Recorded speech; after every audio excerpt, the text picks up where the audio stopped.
ยูเขาคักเว้ยลูกเคยตัวแม่นี่ก็คือกันนี่ตอนนี้นี่อาจารย์เอลิงเว้ยอีนายนี่บุคุณได้อีนายสองตัวนี่ครึ่งอ่ะส่วนทางหลัง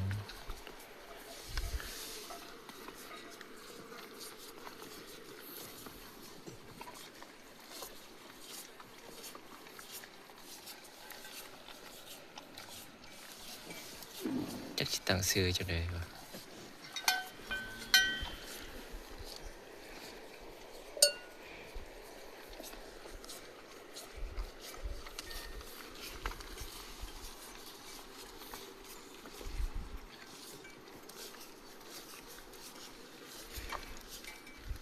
1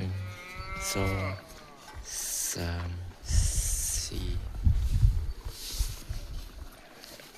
6 7